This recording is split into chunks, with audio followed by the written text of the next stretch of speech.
Europe 1, 7h27, Thomas Soto. L'imbroglio juridique autour de Vincent Lambert, l'attente du verdict aujourd'hui dans le procès de l'urgentiste Xavier Bonnemaison. Bonjour Caroline Roux. Bonjour Thomas. C'est l'actualité qui se charge de rappeler à François Hollande qu'il a promis une loi sur la fin de vie. Mais en coulisses, le chef de l'État freine clairement des quatre fers sur le sujet. Alors officiellement, il n'y a pas de commentaire de l'Élysée ou de Matignon, pas un mot sur aucune de ces deux affaires. Il faut bien comprendre que le dossier fin de vie est manié avec une infinie précaution. Un conseil ministériel confie: le président est plus que prudent sur le sujet depuis la crispation sur le mariage pour tous.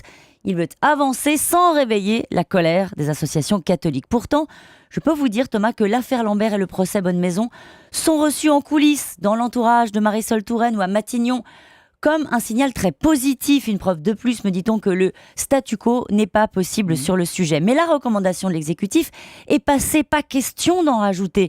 C'est ce que confirme un pilier de la majorité. Il me dit: ce sujet doit absolument être abordé tranquillement, sans affrontement idéologique.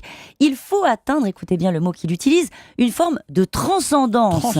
Alors c'est d'ailleurs pour ça que l'Élysée a opté pour un député de droite, vous savez, Jean Leonetti, et un de gauche, Alain Claes, pour conduire une énième mission sur la fin de vie. Et en même temps, François Hollande en parle depuis 2012. Il y a eu des rapports, des commissions, je crois qu'il y a même eu un jury citoyen.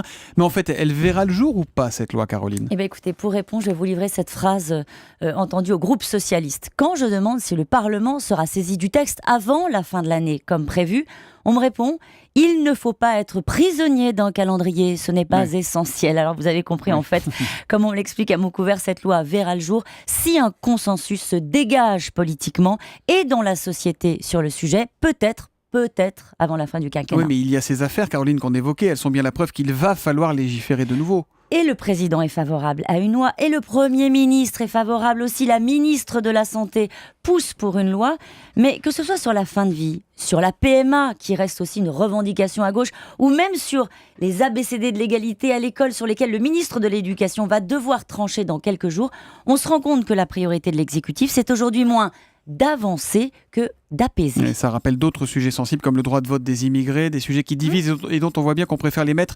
discrètement de côté plutôt que d'y attaquer malgré les promesses. L'info politique de Caroline Roux, c'est tous les matins à 7h25 sur Europe 1. Merci, à demain Caroline.